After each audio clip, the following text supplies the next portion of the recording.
Assalamualaikum warahmatullahi wabarakatuh.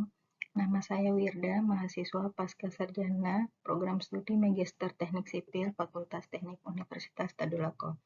Tujuan dari video ini dibuat untuk memenuhi salah satu tugas pada mata kuliah Manajemen Proyek Konstruksi, yaitu tentang faktor-faktor sukses di setiap tahapan proyek konstruksi. Proyek konstruksi merupakan sekumpulan aktivitas yang saling berhubungan di mana ada titik awal dan titik akhir. Kegiatan proyek konstruksi dalam proses mencapai hasil dibatasi oleh anggaran, jadwal, dan mutu yang harus dipenuhi. Secara garis besar, tahapan proyek konstruksi dapat dibagi menjadi, yaitu tahap perencanaan, tahap pengadaan, tahap pelaksanaan, dan tahap pasca konstruksi. Pada tahapan perencanaan, suatu proyek merupakan penetapan garis-garis besar rencana proyek. Semua proyek konstruksi biasanya dimulai dari gagasan atau rencana dan dibangun berdasarkan kebutuhan.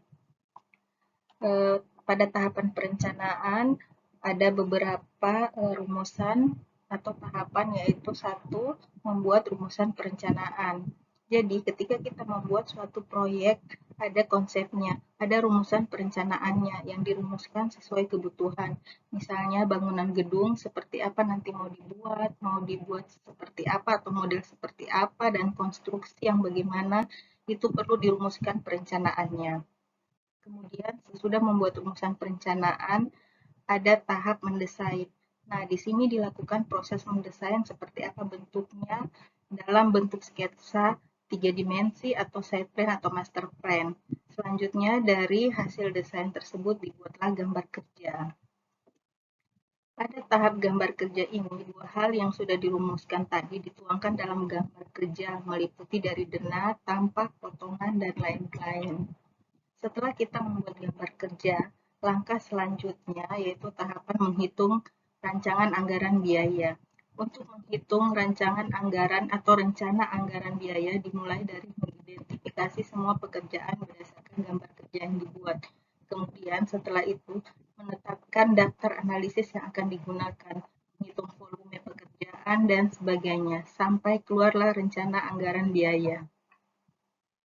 Sesudah menghitung rencana anggaran biaya, kita perlu membuat jadwal pelaksanaan pekerjaan agar ketika melaksanakan pekerjaan konstruksi ada acuannya. Kira-kira sampai berapa lama penyelesaiannya? Pada tahap ini harus selesai sekian waktu, kalau terlambat kenapa, itu nanti bisa dijadikan evaluasi agar pelaksanaan pekerjaan lebih efektif dan efisien. Tahapan yang selanjutnya yaitu tahapan pengadaan. Dalam tahapan pengadaan, pelelangan atau tender jasa konstruksi terdapat tujuan untuk menunjuk kontraktor sebagai pelaksana. Tahap pengadaan tersebut adalah sistem jual-beli yang dilakukan suatu pihak dengan cara mengundang vendor, yaitu penjual atau penyedia, ataupun melakukan pelelangan untuk mempresentasikan harga dan kualitas yang dibutuhkan. Dalam tahapan pengadaan ini, pemilihan penyedia jasa yang tepat sesuai dengan lingkup pekerjaan yang ditawarkan juga mempengaruhi kesuksesan suatu proyek. Sebagai contoh, proyek pembangunan gedung, penyedia yang tepat adalah yang mempunyai kualifikasi badan usaha dan pengalaman pekerjaan, yaitu tentang pembangunan gedung, dan memiliki tenaga personil di lapangan yang mempunyai kualifikasi atau sertifikat keahlian bangunan gedung. Tahapan berikutnya adalah tahapan pelaksanaan. Tahap pelaksanaan merupakan tahapan utama dari semua tahapan yang sudah dilakukan. Tujuan dari tahapan ini adalah untuk mewujudkan proyek konstruksi yang telah direncanakan sebelumnya sesuai dengan kesepakatan di tahap perencanaan. Pada tahapan pelaksanaan, faktor yang mempengaruhi kesuksesan suatu proyek adalah faktor ekonomi, faktor manajerial, faktor sumber daya, faktor kebijakan, dan faktor alam. Pada faktor ekonomi, cash flow dari kontraktor pelaksana sangat mempengaruhi kinerja proyek, di mana kondisi modal penyedia jasa atau kontraktor dan stabilitas harga pasar dapat mempengaruhi sistem jaringan logistik dan rantai pasok material. Sedangkan pada faktor manajerial mempunyai tingkat pengaruh yang tinggi terhadap kinerja kesuksesan terhadap suatu proyek. Seorang manajer proyek mempunyai tanggung jawab yang utama dalam memastikan bahwa suatu proyek diterapkan menurut rencana proyek. Seorang manajer proyek harus serbaguna, tegas, dan efektif dalam penanganan permasalahan sepanjang tahap pelaksanaan proyek dan tetap memperhatikan kualitas bangunan.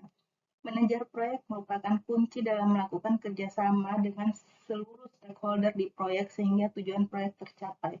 Faktor suksesnya adalah proyek yang dijalankan berjalan sesuai jadwal atau lebih cepat, pengeluaran proyek lebih kecil dari yang direncanakan, masalah yang terjadi dalam proyek kecil atau dapat mengatasi masalah, dan mendapat keuntungan.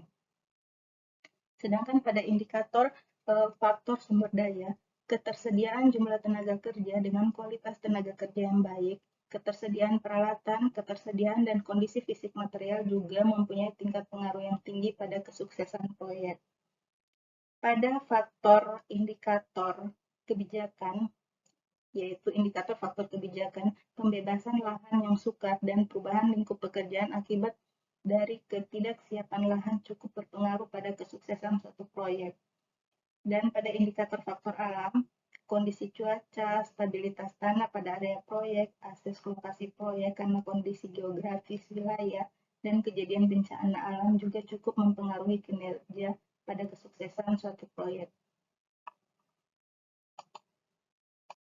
Tahapan yang terakhir yaitu tahapan pasca konstruksi. Tahapan pasca konstruksi adalah bertujuan agar bangunan yang telah selesai sesuai dengan dokumen kontrak dan semua fasilitas bekerja sebagaimana mestinya. Setelah itu dilakukan serah terima dari penyedia jasa, yaitu kontraktor ke pengguna jasa atau pemilik proyek. Jadi inti dari tahapan pasca konstruksi ini yaitu pemeliharaan dan serah terima. Demikian yang dapat saya sampaikan. Saya akhiri, wabillahi taufiq wal hidayah. Wassalamualaikum warahmatullahi wabarakatuh.